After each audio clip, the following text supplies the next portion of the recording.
Kejaksaan Negeri Jembrana kembali melakukan penggeledahan dan penyitaan berkas di kantor Dinas Perhubungan Kelautan dan Perikanan Pemkab Jembrana. Dan penggeledahan tersebut dilakukan terkait dugaan kasus korupsi pungutan retribusi parkir manuver Pelabuhan Gilimanuk tahun 2016 lalu. Tim Satgas Khusus Pencegahan Korupsi Kejaksaan Negeri Jembrana Rabu siang kemarin kembali menyita sejumlah berkas terkait parkir manuver. Penggeledahan dilakukan karena adanya dugaan korupsi yang dilakukan terkait pungutan retribusi di parkir manuver Pelabuhan Gilimanuk. Tim yang dipimpin langsung oleh Kasih Pidana Umum Putu Eka Sabana Putra dan Kasih Pitsus Madepasek Budiawan langsung masuk ke ruangan bidang perhubungan.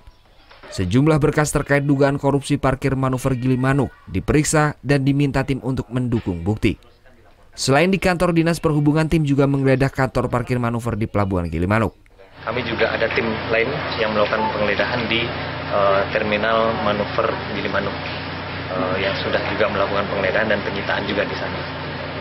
Sejauh ini kami masih melakukan pemeriksaan saksi-saksi, kemudian melakukan penggeledahannya tujuannya untuk mendapatkan dokumen-dokumen terkait yang memberikan alat bukti dokumen atau alat bukti penunjuk lainnya dalam penanganan perkara ini.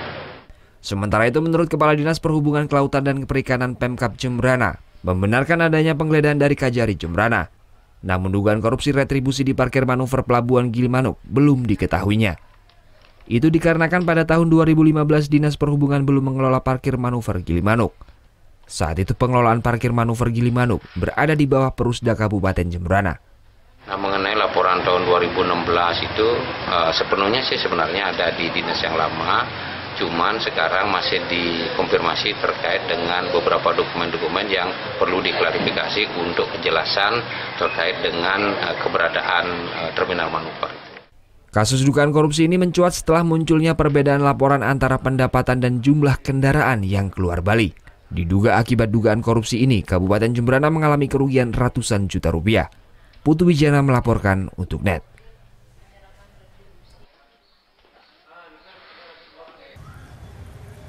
Halo, jangan lupa subscribe dan juga nonton tayangan berita lainnya di sebelah sini. Subscribe, nonton lagi.